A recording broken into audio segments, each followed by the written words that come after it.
தமிழக வெற்றி கழகத்தினுடைய மயிலாடுதுறை மாவட்டம் சீர்காழி ஒன்றியத்தினுடைய துணை செயலாளராக இருக்கக்கூடிய ஜில்லா மணி என்பவர் தன்னுடைய நண்பரோடு சேர்ந்து ஒரு வயதான முதியவரை தன்னுடைய காரில் ஏற்றி அதில் பின் சீட்டில் ஜில்லா மணி மற்றும் நண்பர் 2 பேருக்கும் நடுவில் அந்த முதியவரை உட்கார வச்சு காரை ஓட்ட சொல்லி கார் போய்கிட்டு இருக்கும் போதே அந்த பெரியவரை ஈவரக்கமே இல்லாமல் இந்த ஜில்லா மணி என்கிற தாவேகா பிரமுகர் கொடூரமாக தாக்கி இருக்கக்கூடிய வீடியோ சமூக ஊடகங்கள்ல காட்டுத்தீயா பரவிக்கிட்டு இருக்கு.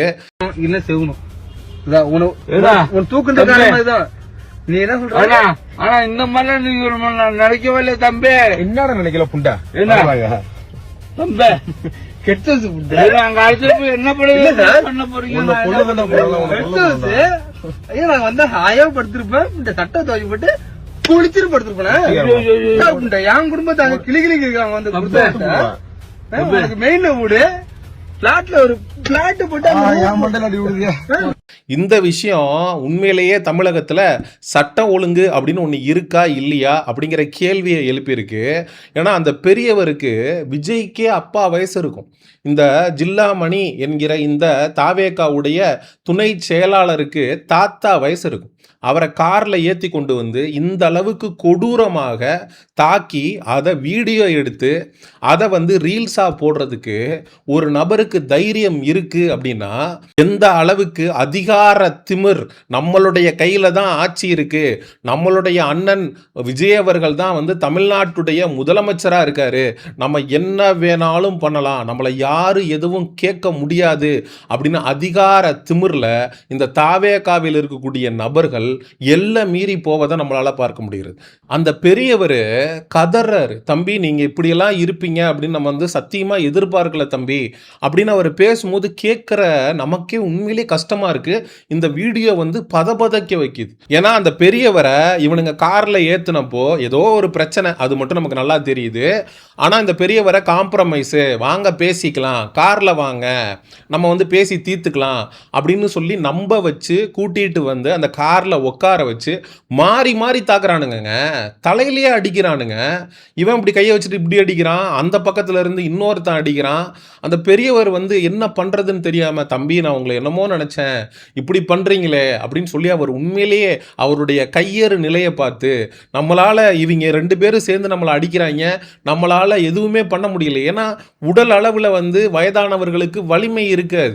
இந்த தாவேகாவில் இருக்கக்கூடிய நபர்கள்லாம் ஒரு படத்தில் ஒரு காமெடி வரும், இது வரைக்கும் நம்ம யாரை அடித்து ஃபேமஸ் ஆகியிருக்கோம், கோயில் பூசாரி, தமிழ் வாத்தியார், ஸோ இந்த மாதிரி ஆட்களை அடித்து தானே நம்ம ரவுடியாக ஃபார்ம் ஆகிருக்கோம். அப்படிங்கிறப்போ ஒரு வயதான பெரியவர் அவரை நம்ம தாக்கணும் அப்படின்னா அவர் நமக்கு திருப்பி தாக்க மாட்டார். இயலாமையில் இருக்கக்கூடிய நபர்கள் பெண்களை தாக்குறது, பெண்கள்கிட்ட பாலியல் அத்துமீறலில் ஈடுபடுறது, அதுக்கப்புறம் இந்த மாதிரி பெரியவர்கள்ட்ட வீரத்தை காட்டுறது, இதை தான் தொடர்ந்து இந்த தாவேகாவில் இருக்கக்கூடிய நபர்கள் செஞ்சுக்கிட்டே இருக்கிறாங்க. இவங்க பண்ணுறதெல்லாம் பார்க்கும்போது நமக்கு வடிவேல் காமெடி தான் ஞாபகத்துக்கு வருது. வின்னருங்கிற திரைப்படத்தில் பிரசாந்துக்கு ஆரத்தி எடுத்துட்டு அப்படியே வடிவேல் மூஞ்சில ஊத்திட்டு போயிடும் வடிவேலோட பாட்டி. அதுக்கு வடிவேல் கூட இருக்கிறவன் வடிவேல்கிட்ட சொல்லுவான், தலை ஊன்னு ஒரு வார்த்தை சொல்லுங்க, கிளவியை போட்டு தள்ளிடுறேன் அப்படிங்கிற மாதிரி. ஏண்டா அங்கே என்ன போட்டு புரட்டி எடுத்தாங்க, அங்கெல்லாம் பேசாமல் இருந்துட்டு நாளைக்கு சாக போகிற கிளவியை போட்டு தள்ளுறேன்றிய, வெக்கமா இல்லை உனக்கு அப்படிங்கிற மாதிரி ஒரு காமெடிக்கு கூட வயசானவங்களை போய் போட்டு தள்ளுறேன்னு சொல்றியடா, வயசானவங்களை போய் அடிக்கிறேன்னு சொல்றியடா. ஒரு காமெடியனுக்கு கூட தெரிஞ்சிருக்கு, வடிவேல் அந்த படத்தில் காமெடியன், அவருக்கு தெரிஞ்சிருக்கு வயசானவங்களை எதுவும் பண்ணக்கூடாது அப்படின்னு. ஆனால் இவனுங்க இந்த காமெடி பீஸுங்க தங்களை பெரிய ரவுடி அப்படின்னு நினைச்சுக்கிட்டு அவரை கார்ல ஏத்தி கொண்டு போய் 2 பேரும் மாறி மாறி தாக்கியிருக்காங்க அப்படின்னா அது அந்த பெரியவருக்கு அசிங்கம்ல. அதை தாக்குன அந்த சம்பவத்தில் ஈடுபட்ட இப்படி ஒரு கேவலத்தை செஞ்ச இந்த தாவேகா நிர்வாகி ஜில்லா மணிக்கு தான் அசிங்கம். இப்ப நமக்கு இருக்கக்கூடிய கேள்வி என்ன அப்படின்னா, இந்த ஜில்லா மணிங்கிறவன் ஒரு வயசான பெரியவரை கார்ல கடத்தி தாக்கிய வீடியோ சமூக ஊடகங்கள்ல காட்டுத்தீயா பரவிருச்சு. ஊர்ல இருக்கிற எல்லாரும் இந்த ஜில்லா மணிங்கிறவனை எச்சிய காரி துப்பிக்கிட்டு இருக்கீங்க, உன் வீரத்தை போயும் ஒரு முதியவர்கிட்ட காட்டுறியடான்னு இவனை சமூக ஊடகங்கள்ல வச்சு செஞ்சுக்கிட்டு இருக்காங்க. இப்ப காவல்துறை இந்த வீடியோ ஆதாரத்தின் அடிப்படையில் இந்த தாவேகா நிர்வாகி ஜில்லா மணி மீது வழக்கு பதிவு செய்து எஃப்ஐஆர் போட்டு அவனை ரிமாண்ட் பண்ணி சட்டம் தன் கடமையை செய்யுமா, இவன் பண்ண குற்றத்திற்கான தண்டனை கிடைக்குமா அப்படிங்கிறது தான் இருக்கிறதுலேயே மிகப்பெரிய கேள்வி. தமிழக வெற்றி கழகத்தினுடைய ஆட்சியில் குழந்தைகளுக்கு பாதுகாப்பு இல்லை, பெண்களுக்கு பாதுகாப்பு இல்லை, இப்போ முதியவர்களுக்கும் பாதுகாப்பு இல்லை அப்படின்னா விஜய் அவர்கள் பேசுகிறப்போ மேடையில் சொல்லுவார், எனக்கு அப்பா மாதிரி, எனக்கு அம்மா மாதிரி, என்னுடைய அம்மாக்கள், என்னுடைய அப்பாக்கள்.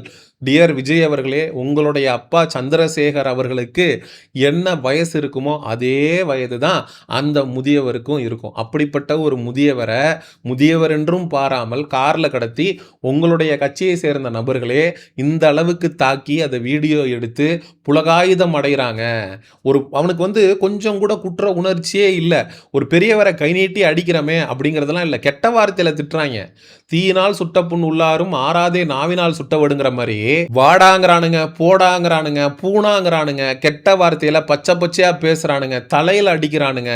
அவரை எந்த அளவுக்கு ஒருத்தரை கேவலப்படுத்த முடியுமோ, அசிங்கப்படுத்த முடியுமோ, பலவீனப்படுத்த முடியுமோ, நம்ம ஏண்டா உயிரோட இருக்கோம் அப்படின்ற மாதிரியான ஒரு உளவியலை கண்டிப்பாக அந்த முதியவருக்கு இந்த ஜில்லா மணி மற்றும் அவன் கூட இருந்த அவனுடைய நண்பன் ஏற்படுத்தியிருக்காங்கிறது தான் 100க்கு 100 மறுக்க முடியாத உண்மை. இந்த விஷயத்தில் காவல்துறை தானாக முன்வந்து இந்த குற்றச்சம்பவத்தில் ஈடுபட்ட இந்த தாவேகா நிர்வாகி மற்றும் அவனுடைய நண்பன் 2 பேர் மீதும் வழக்கு பதிவு செய்து அவர்களை கைது செய்து தக்க நடவடிக்கையை எடுக்கலை அப்படின்னா உண்மையிலேயே தமிழக மக்களுக்கு இந்த காவல்துறை மேலே நம்பிக்கை இழந்துருவாங்க. என்னப்பா முதியவருக்கே இந்த நிலைமையா? ஒரு வயசானவர் இன்னைக்கு நாட்டில் சுதந்திரமாக நடமாட முடியலையா? அப்போ நாளைக்கு நமக்கெல்லாம் என்ன நடக்கும் அப்படிங்கிற பயமும் பதட்டமும் மக்களுக்கு மத்தியில் இந்த தமிழக காவல்துறை மீதும் தமிழக வெற்றி கழகத்தினுடைய அரசின் மீதும் வருவதற்கான வாய்ப்புகள் அப்படிங்கிறது அதிகம். நம்ம படித்து சொல்லியிருக்கோம் விஜய் அவர்கள்ட்ட, தயவு செஞ்சு உங்களுடைய தொண்டர்களை அரசியல் படுத்துங்க. அரசியல் படுத்தலை அப்படின்னா இது மாதிரி உங்களுடைய தொண்டர்கள் தமிழ்நாடு முழுவதும் அத்துமீறுவதற்கான வாய்ப்புகள் அப்படிங்கிறது இருக்கு. முன்னாடியெல்லாம் தமிழக வெற்றி கழகத்தினுடைய தொண்டர்களை தற்குறின்னு சொல்லி நிறைய பேர் விமர்சித்து கடந்து போயிட்டு இருந்தாங்க. இப்போ தற்குறியிலிருந்து ப்ரொமோஷன் ஆயிட்டாங்க போல. இப்போ ரவுடியா ஃபார்ம் ஆயிட்டாங்க. அதனால தெருவுக்கு தெரு, ஊருக்கு ஊரு இது மாதிரியான தாவேகா நிர்வாகிகள் ரவுடித்தனம் பண்ணக்கூடிய விஷயங்கள் வெளில வந்துட்டு இருக்கு. இதை அந்த நபர் செல்ஃபியில வீடியோ எடுத்தான். அதனால இது லீக் ஆகி இன்னைக்கு அந்த குற்றச்சம்பவத்தில் ஈடுபட்ட தாவேகா நிர்வாகிகளுக்கு எதிரான எவிடன்ஸா மாறிடுச்சு. இது மாதிரி வீடியோக்கள் இல்லாம ரிப்போர்ட் ஆகாம எத்தனை குற்றச்சம்பவங்கள்ல இதே தாவேகா கும்பல் தமிழ்நாடு முழுவதும் ஈடுபட்டு வரும் அப்படின்னு நீங்க யோசிச்சு பாருங்க. அதிகாரம் வந்துருச்சு அப்படின்றதுக்காக அதிகாரம் வந்துருச்சுன்னு இந்த அளவுக்கு ஆட்டம் போடக்கூடிய, எல்லை மீறக்கூடிய, அட்டூழியம் பண்ணக்கூடிய இந்த தாவேகா அரசனுடைய லட்சணத்தை, தாவேகாவுடைய நிர்வாகிகளுடைய செயல்பாடுகளை மக்கள் பார்த்துக்கிட்டு இருக்காங்க. அடுத்தடுத்து வரக்கூடிய தேர்தல்களில் அதற்கு தக்க பதிலடியும் கொடுக்கறதுக்கு தயாராகிட்டு இருக்காங்க அப்படின்னு சொல்லி இந்த காணொலியை நிறைவு செய்கிறேன். மக்களாகிய நீங்கள் தாவேகாவுடைய நிர்வாகி ஒரு முதியவரை காரில் கடத்தி கொடூரமாக தாக்கிய இந்த சம்பவத்தை பற்றி என்ன நினைக்கிறீங்க அப்படிங்கிற உங்களுடைய கருத்துக்களை மறக்காம கமெண்ட் செக்ஷனில் சொல்லுங்க. சமூக நிகழ்வு, அரசியல் சார்ந்த பதிவுகளுக்கு செயோனிசம் சேனலை சப்ஸ்கிரைப் பண்ணுங்க. அடுத்த ஒரு காணொலி பதிவில் சந்திப்போம். நன்றி, வணக்கம். செங்குருதி சேயோனே, வங்கோடிய வேலோனே, செவ்வளரி தோளோனே, எங்குடிய காப்போனே.